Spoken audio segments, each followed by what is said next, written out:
అదే మన నభా నటేష్ గారు చాలా బాగా చేశారు పర్ఫార్మెన్స్, స్ప్లిట్ పర్ఫార్మెన్స్ భయ్యా. ఒక్క క్యారెక్టర్ లో 7 క్యారెక్టర్లు ఉంటాయన్నమాట. అపరిచితుడికి మించిపోయింది. మరి నభా నటేష్ గారి క్యారెక్టర్ అయితే వేరే లెవెల్ అనిపించింది. ప్రియదర్శి గారు కూడా బాగా చేశారు యాక్టింగ్.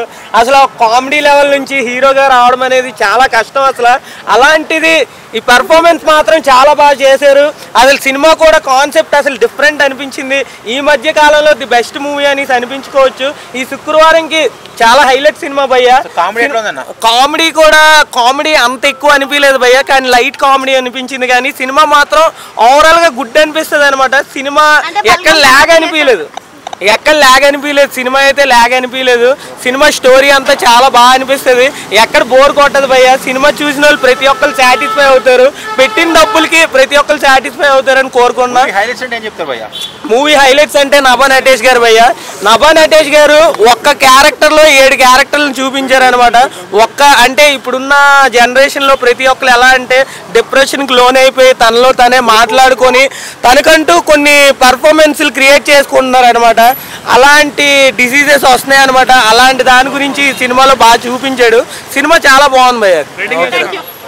నేను నిన్న నైట్ ప్రీమియర్ చూసాను డార్లింగ్ కింద క్యాప్షన్ ఉంటుంది వై దిస్ కొలవేరి అని. సో మీరు అర్థం చేసుకోవచ్చు, ఆ టైటిల్లోనే మీకు అర్థమవుతుంది. కొంచెం మూవీ బాగుందని అనిపిస్తుంది, ఒక్కొక్కసారి ఏంటి ఇలా ఉంది అని అనిపిస్తుంది అనమాట. బట్ ఓవరాల్గా మూవీ చూసుకుంటే కొత్తగా ట్రై చేశారని అనిపిస్తుంది. నభా నటేష్ గారు ఒక 7 క్యారెక్టర్స్ తనలో స్ప్లిట్ పర్సనాలిటీస్ ఉంటాయన్నమాట. ఆ స్ప్లిట్ పర్సనాలిటీస్కి ఒక్కొక్క స్టోరీ ఉంటుంది. దాన్ని ఎలా ఈయన క్యూర్ చేశాడు, దానికి ఎలా ట్రీట్మెంట్ ఇచ్చాడు అనేది మనం చూసుకోవచ్చు.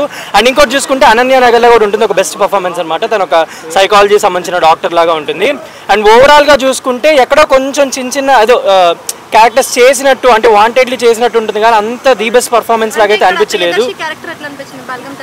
బాగుంది అంటే ఇది ఇంకొక డిఫరెంట్ జాన్ అనమాట. అంటే మల్లేశం ఒకటి, బలగం ఒకటి, అంటే ఒక్కొక్క స్టైల్ ఆఫ్లో వెళ్తున్నాడు ప్రియదర్శి. చెప్పుకోవాలంటే కాన్సెప్ట్స్ తీసుకుంటేనే ఇలాంటి మంచి సినిమాలు వస్తేనే బాగుంటుంది.